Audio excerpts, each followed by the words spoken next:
Haleluya.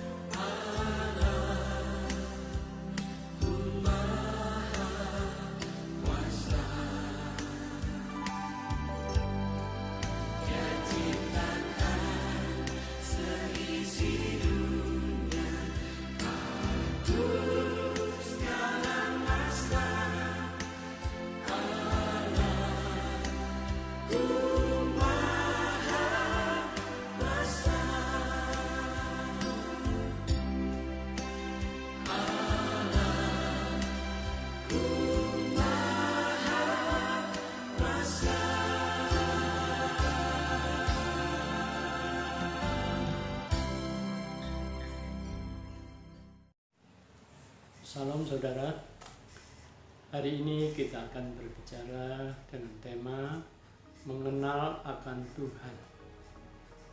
Mengapa manusia harus mengenal akan Tuhan? Karena Tuhan itu adalah pencipta kita. Dari mana kita asal usulnya sehingga ada di dalam dunia ini, tidak seperti tumbuh-tumbuhan. Kalau tumbuh-tumbuhan tidak tahu dan begitu tumbuh dari atas tanah. Tapi manusia beda dengan tumbuhan. Kita harus mengenal siapa yang membuat kita. Kita harus mengenal siapa sehingga kita ada hari ini, bukan seperti buatan tangan manusia, tetapi kita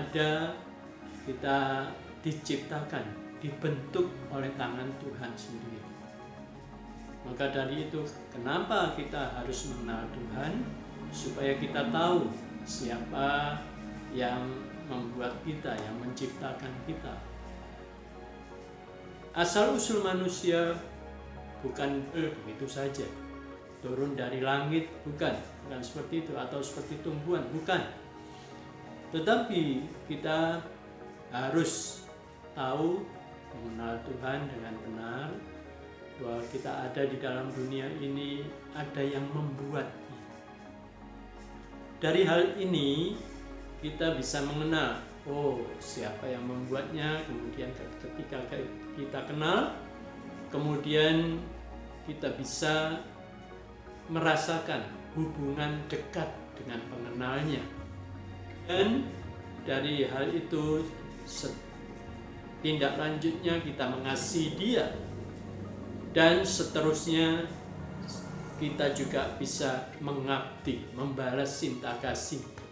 Itu tujuannya kita mengenal Tuhan. Sama seperti kita tahu orang tua kita sendiri.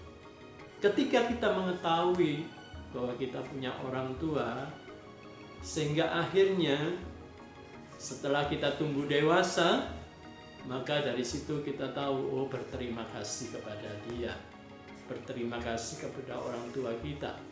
Kemudian satu saat kita membalas kasihnya, mengabdi kepada kedua orang tua kita.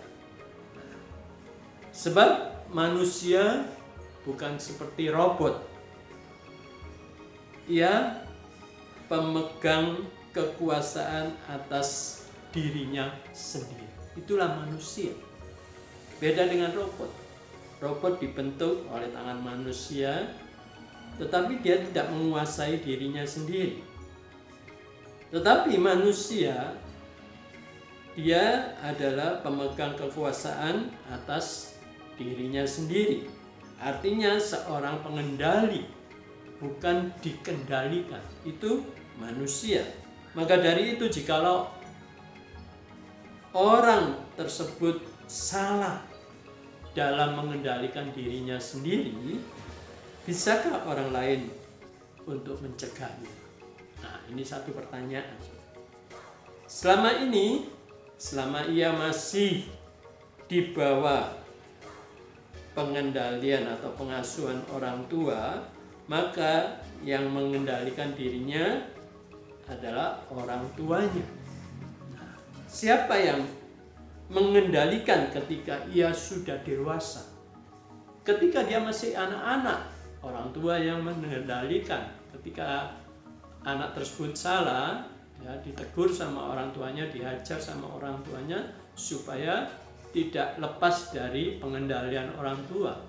Tetapi ketika seorang anak tersebut sudah dewasa dan dia berbuat salah, siapa yang mengendalikan? Orang tua paling bisa mengasih nasihat. Tetapi selebihnya itu dia tidak bisa mengendalikan. Dia tidak bisa mengatur menjadi dewasa. Dia sebagai pengendali atas dirinya sendiri. Maka dari itu, sebagai manusia diajar dan harus mengenal siapa dibalik daripada orang tua yang lebih berkuasa. Katakan, oh, ketika aku sudah dewasa, di luar kendali daripada orang tua, maka siapapun tidak bisa mengendalikan aku. Kalau hal seperti itu, kita nggak mengenal Tuhan. Tidak mungkin dia berkata, oh, aku sudah dewasa, semau gue. Mau aku bunuh manusia, itu urusanku. Mau aku mencuri, merampok, itu urusanku. Bukan seperti itu kita. Kita ada di bawah kontrol daripada pencipta kita. Makanya mengenal Tuhan itu penting sekali. Ya. Supaya apa? Supaya kita hidup berkenan dan tidak berdosa di hadapan Tuhan. Itu maksud daripada mengenal akan Tuhan. Saudara, jadi siapakah yang bisa mengendalikan manusia ketika ia sudah dewasa? Ada dua yang bisa mengendalikan. Ada dua hal. Pertama adalah uang, kedua adalah Tuhan. Kalau yang mengendalikan uang, dalam 1 Timotius pasal 6 ayat 10, saya bacakan firman Tuhan. Karena akar segala kejahatan ialah cinta uang. Sebab oleh memburu uanglah beberapa orang telah menyimpang dari iman dan menyiksa dirinya dengan berbagai-bagai duka. Kalau ia cinta uang, maka sepenuhnya hidupnya akan mengabdi pada uang. Dan ujung-ujungnya akan menyiksa dirinya sendiri. Maka seharusnya uang banyak mendatangkan berbagai-bagai sukacita. Nah, tapi kenapa? Ketika dia dikendalikan uang, memakan uang, apalagi kalau sudah uangnya banyak, dikatakan banyak bukan menyiksa diri, malah dengan penuh sukacita. Itu prinsip dunia. Tapi prinsip firman Tuhan mengatakan beda. Apa sebabnya? Sama seperti Abi, ya. Kalau seseorang cinta akan Tuhan, dikatakan dia akan mengenal penciptanya. Tidak perlu diajari lagi dari mana dia ada, mengapa dia bisa disebut anak Tuhan. Nah, itu bagi seseorang yang mengenal Tuhan, cinta akan Tuhan. Beda dengan cinta uang. Kalau cinta uang, ujung-ujungnya, terakhirnya akan menyiksa dirinya dengan berbagai-bagai duka. Tapi kalau seperti seorang yang kenal orang tuanya, tidak perlu diberitahu orang tuanya siapa, tapi di dalam hatinya sudah ada satu hubungan batin bahwa aku milik dia, aku anak dia. Itu kalau kita cinta kepada orang tua. Nah, demikian juga kalau kita cinta pada Tuhan, kita sudah menjadi ada hubungan mengasihi Tuhan, mengenal Tuhan dengan benar, ya. tidak berbuat dosa. Takut akan Tuhan. Nah, itu pentingnya mengenal akan Tuhan. Nah, maka dalam Ibrani 8 ayat 11 dikatakan, dan mereka tidak akan mengajar lagi sesama warganya atau sesama saudaranya dengan mengatakan, kenallah Tuhan, sebab mereka semua besar kecil akan mengenal aku. Mengenal Tuhan artinya mengenal penciptanya, mengenal pembuatnya, mengenal yang membentuknya, siapa. Itu artinya. Sebab kita bukan terbuat dari besi ya, yang bisa berkarat, tetapi lebih daripada besi. Kita ini terbuat dari tanah liat. Tanah liat itu lebih daripada besi. Saya ambil contoh. Seorang pembuat perkakas yang masih tradisional, ketika dia mencetak besi, logam, ya, dia memerlukan tanah liat. Membentuk umpama berupa peralatan dapur. Orang dahulu membentuknya besi itu dicairkan, dipanaskan. Kemudian dicetaknya dengan apa? Dengan tanah liat. Artinya apa? Kita ini lebih daripada besi. Dibentuk dari tanah liat. Artinya kita ini sebetulnya oleh Tuhan adalah dibentuk dengan satu kekuatan. Bukan satu kelemahan terdiri sepertinya. Ya. Sehingga ketika Tuhan membentuk, itu bukan dibentuk seperti besi yang bisa berkarat, kena air laut berkarat. Tetapi tanah liat tidak bisa. Dia tahan, dia kuat. Dalam situasi apapun dia kuat.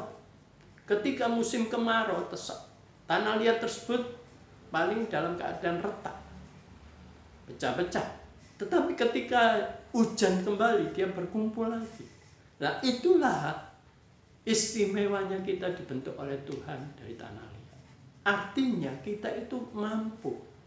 Dalam keadaan masa apapun, paceklik apapun kita mampu. Dalam situasi apapun kita tetap kuat. Dalam keadaan pandemi seperti saat ini tetap kita kuat. Dalam keadaan kekurangan kita bisa makan. Nah, itu artinya dibentuk oleh tanah liat. Itu luar biasa artinya di hadapan Tuhan.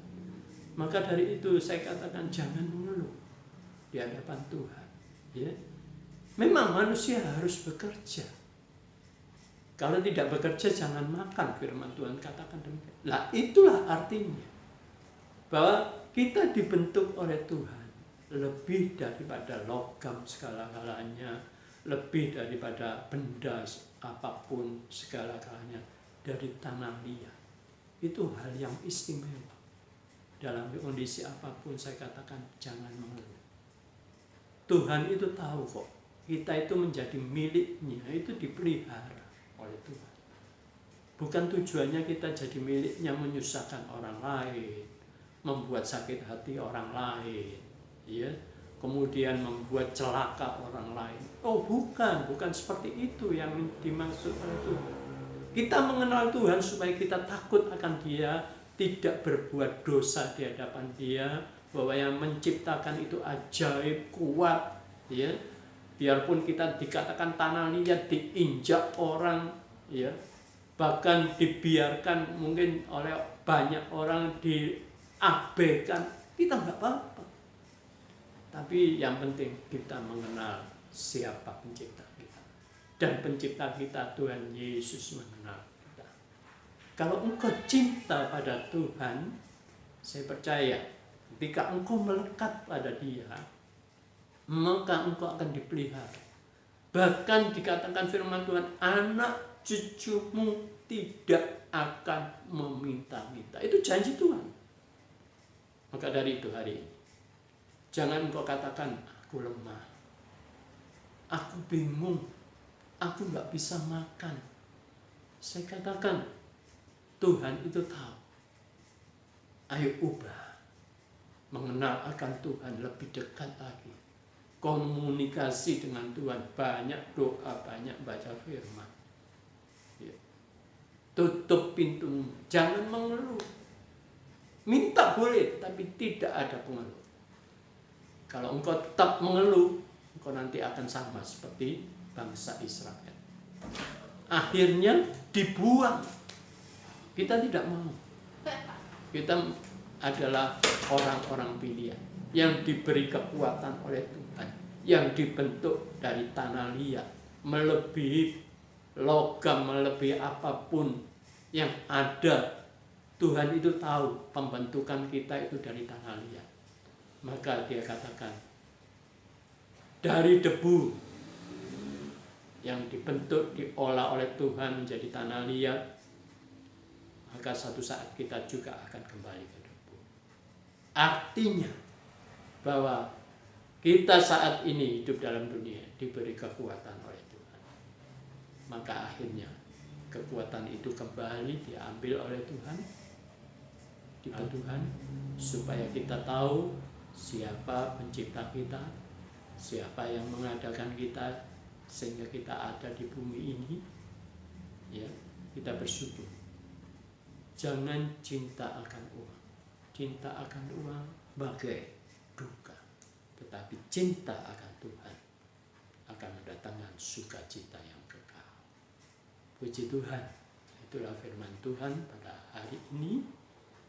Tetap kuat saudaraku, tetap semangat, bahwa engkau diciptakan bukan menjadi lemah, tapi engkau diciptakan oleh Tuhan.